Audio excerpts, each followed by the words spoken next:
Hi friends, welcome back to our channel. எல்லோரும் எப்படி இருக்கீங்க? கண்டிப்பாக நல்லா இருப்பீங்க நம்புகிறேன்.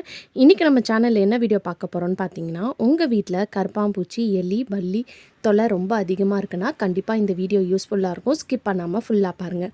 அதுக்கு முன்னாடி நீங்கள் இப்போ தான் நம்ம சேனலை ஃபஸ்ட் டைம் பார்க்குறீங்கன்னா இப்போவே சப்ஸ்கிரைப் பண்ணிக்கோங்க. கூட இருக்க பெல் சிம்பிளை கிளிக் பண்ணிக்கோங்க. இப்போ வாங்க வீடியோக்குள்ளே போகலாம். ஸோ இந்த டிப்க்கு வந்து நம்ம முக்கியமாக என்ன எடுத்துக்கிறோன்னு பார்த்தீங்கன்னா பட்டை தான். ஸோ இந்த பட்டையை வந்து நல்லா வந்து பவுட்ரு பண்ணி எடுத்துக்கோங்க. அப்படி இல்லை உங்ககிட்ட பட்டை பொடி இருந்துச்சுன்னா கூட நீங்கள் எடுத்துக்கலாம். இப்போ இந்த ஒரு பாத்திரத்தில் வந்து 1 ஸ்பூன் அளவுக்கு இந்த பட்டை பொடியை வந்து சேர்த்துக்கிறேன். நல்லா பவுட்ரு பண்ணி சேர்த்துக்கோங்க. இது கூட வந்து 1 கிளாஸ் அளவுக்கு தண்ணி வந்து சேர்த்துக்கோங்க. இப்போ இந்த தண்ணி சேர்த்ததுக்கப்புறம் ஸ்பூனை வச்சு நல்லா வந்து இதை மிக்ஸ் பண்ணிக்கலாம். இப்போ இது நல்லா மிக்ஸ் ஆனதுக்கப்புறம் கூட வந்து நம்ம பேக்கிங் சோடா வந்து சேர்த்துக்கலாம். அதுவும் வந்து 1 ஸ்பூன்லேருந்து 2 ஸ்பூன் அளவுக்கு சேர்த்துக்கோங்க. இதையும் வந்து நல்லா மிக்ஸ் பண்ணிக்கோங்க. இப்போ இது ரெண்டுத்தையும் வந்து ஒரு 10 மினிட்ஸ் அப்படியே விட்டுருங்க. அந்த தண்ணியில் நல்லா ஊறட்டும். ஊறினதுக்கப்புறம் நீங்கள் இது கூட கொஞ்சமாக வந்து வினிகர் வந்து சேர்த்துக்கணும்.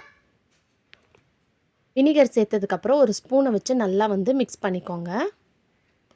இப்போ இதை மிக்ஸ் பண்ணதுக்கப்புறம் இந்த மாதிரி ஸ்ப்ரே பாட்டில் இருந்துச்சுன்னா சேர்த்துக்கோங்க. அப்படி ஸ்ப்ரே பாட்டில் இல்லைன்னா நார்மல் பாட்டிலோட கேப்பில் வந்து ஹோல்ஸ் போட்டுக்கோங்க. ஹோல்ஸ் போட்டுட்டு அதை கூட நீங்கள் வந்து சேர்த்துக்கலாம்.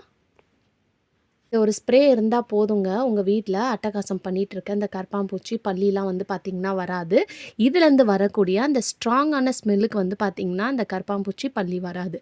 ஸோ இந்த மாதிரி நைட் டைமில் கிச்சனில் எல்லா வேலையும் முடித்ததுக்கப்புறம் கவுண்டர் டாப்பில் கேஸ் ஸ்டவ்க்கு அடியில் கிச்சனை சுற்றி கேஸ் ஸ்டவ்வை சுற்றி இந்த மாதிரி ஸ்ப்ரே பண்ணி விடுங்க. ரொம்ப யூஸ்ஃபுல்லாக இருக்கும். ட்ரை பண்ணி பாருங்கள். அடுத்ததாக வந்து ஒரு பவுல் எடுத்துக்கோங்க. இதில் வந்து கொஞ்சமாக வந்து கோதுமை மாவு வந்து சேர்த்துக்கோங்க. கோதுமை மாவு சேர்த்ததுக்கப்புறம் இது கூட வந்து 1/2 ஸ்பூன் அளவுக்கு பட்டை பொடி வந்து பவுட்ரு பண்ணி சேர்த்துக்கோங்க. இது கூடயும் வந்து நம்ம கொஞ்சமாக வந்து பேக்கிங் சோடா சேர்த்துக்கலாம். இப்போ இது எல்லாத்தையும் வந்து லைட்டாக தண்ணி தெளித்து நம்ம சப்பாத்தி மாவு நார்மலாக எப்படி பிசைவோமோ அதே மாதிரி வந்து நம்ம பிசைஞ்சு எடுத்துக்கலாம்.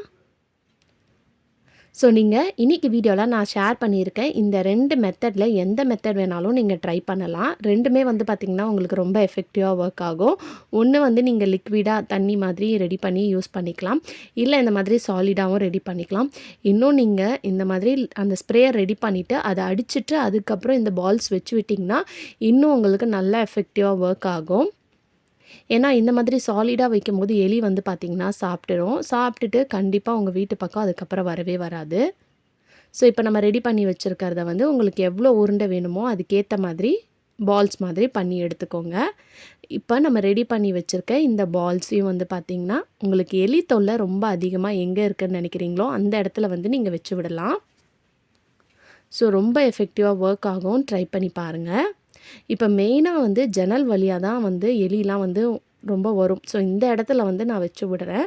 அதே மாதிரி கிச்சன் கவுண்டர் டாப்பில் வச்சு விடுங்க. வாஷிங் மிஷின் கீழே, ஃப்ரிட்ஜுக்கு கீழே வச்சு விடுங்க. கேஸ் சிலிண்டர் கீழே வந்து பார்த்திங்கன்னா பல்லிலாம் வந்து நிறைய இருக்கும். ஸோ அதனால் அங்கேயும் வந்து நான் வச்சு விடுறேன். நீங்கள் கார்டன் வச்சுருக்கீங்கன்னா கார்டன் ஏரியாலையும் இந்த மாதிரி ரெடி பண்ணி போட்டு விடுங்க. கண்டிப்பாக ட்ரை பண்ணி பாருங்கள். ஓகே ஃப்ரெண்ட்ஸ், இன்றைக்கி வீடியோவில் நான் ஷேர் பண்ணி இந்த டிப் கண்டிப்பாக உங்களுக்கு யூஸ்ஃபுல்லாக இருக்கும்னு நினைக்கிறேன். அப்படி யூஸ்ஃபுல்லாக இருந்துச்சுன்னா மறக்காமல் நம்ம சேனலை லைக் பண்ணுங்கள், ஷேர் பண்ணுங்கள், கமெண்ட் பண்ணுங்கள். தேங்க்யூ ஃபார் வாட்சிங்.